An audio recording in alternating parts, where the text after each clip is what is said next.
Hey everybody, today, third eye chakra activation exercise. In this episode, Third Eye Visions Explained. I'm Heather. And I'm David. From ZenRoseGarden. Yes.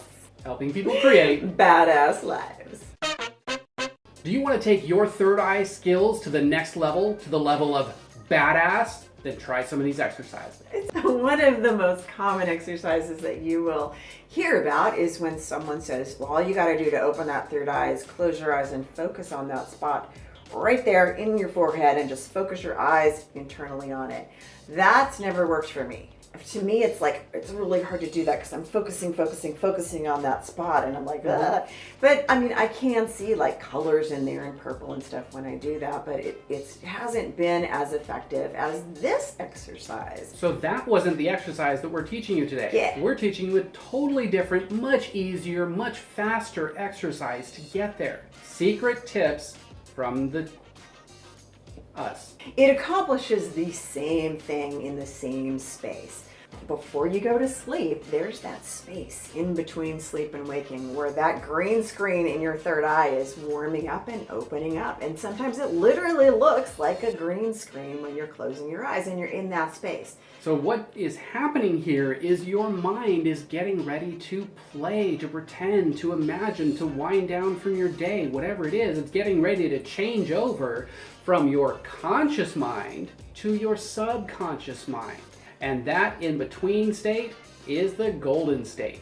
So the trick to making this work is you're relaxing, you're lying down, you're closing down your conscious mind, and you're sitting in that space right between sleep and waking. That's the sweet spot. So if you can prolong that space and relax into it before falling asleep, you can start to warm up that engine and see literally where the conscious mind and the subconscious mind are starting to cross over. So things that are commonly seen, like I said, you might see this literal green screen. To me, it has like a deep green hue to it. You might see faces popping up. You might see colors and geometrical shapes spinning around. Right. Whatever it is, just observe it from a place of neutrality. Don't assign value to it. A lot of people see these things start to happen. They go, oh, I'm seeing ghosts from the spirit world. I'm seeing that. You might be, but just know that you are just observing at this point. You're just warming up the engine. And that's the key here, is to give yourself the freedom to observe. Don't pay any attention to what's going on. Don't assign any value to what's going on. All you're worried about is extending that time where you're in that in-between state before you actually fall asleep. And what you are doing is you're giving your subconscious mind the intention to engage with it. So the subconscious mind is like, oh, she wants to play or he wants to play. Let's create some strong connections in there so that you can toggle that space more easily. So the reason I like to do this practice before sleep is that it stimulates the lucid dreaming state. And right before you wake, before you actually get up, prolonging that time is another good way. And that's a good way, if you're doing dream work, to remember the dreams that you've had. Right. So there are 3 ways that you can expand on this practice. Remember that this is just practice. Don't assign value. So it expands into more elaborate systems of the inner third eye clairvoyance, into transvisions. So you're intentionally inducing a transvision for a specific person, maybe for a client or for yourself or healing work. You're going to close your eyes and go into that. And now you have access to that space. You know how to get there. And I want to clarify that transvisions, for example, are not necessarily visions with sight, whether it's internal or external.